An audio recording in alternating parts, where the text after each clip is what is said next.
Hey guys, we got the Sony Ericsson Xperia Play to play with, and we just unboxed it, powered it up, so let's have a look around the exterior. It doesn't seem to carry a very groundbreaking design, but rather sticks with the common theme of the Sony Ericsson's Xperia line of Android phones. We have this so-called human curvature design here, making for a slightly curved back, like the rest of the Xperia phones, which makes the handset comfortable to hold, although it's a bit on the heavy side, but quite bearable.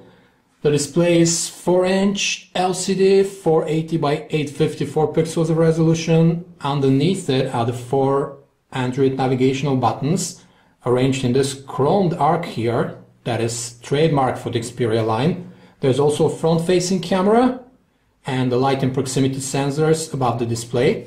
The back houses the 5 megapixel camera with LED flash, the second mic for noise cancellation here, and the stereo speakers.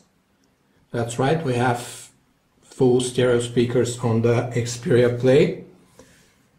Looking around the chrome sides, we see the standard audio jack and micro USB port here on the left, the power lock button at the top. But when we move to the right, it's a sight unseen for Android. The volume rocker here in the middle is housed in between these two very sensitive buttons, which serve as the left one, right one shoulder trigger buttons on the PlayStation controller. This gives us a hint that the Xperia Play might look like one more Android handset in Sony Ericsson's Xperia line, but the PlayStation certified logo actually stands for something. Let's push open this bad boy and see what's up with all the PS branding on the box. The screen slides up easily, but the spring-loading mechanism feels very tight, and it should be so considering how much beating this here game controller will take. The screen doesn't tilt up, probably for the very same rigidity considerations. When you open it up, the phone goes straight into this Xperia Play app, which lists all the games that are on the phone, optimized for this exactly here game controller. Looks very familiar to all the PlayStation fans out there. You have your D-pad for movement, the 4 action keys marked with the PlayStation symbols, and 2 circular analog pads in between, which serve for more precise and fluid control in games.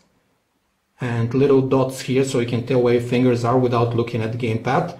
An added bonus is that this means more than enough control over your game without having to obstruct the screen with your fingers, which is the biggest drawback of touchscreen oriented games. We have no less than 10, 12 ways to control a gameplay. You also have the select and start buttons underneath here on the right, as well as the internet menu button on the left. Stay tuned for more videos with the Sony Ericsson Xperia Play from Phone Arena while we explore the gameplay itself.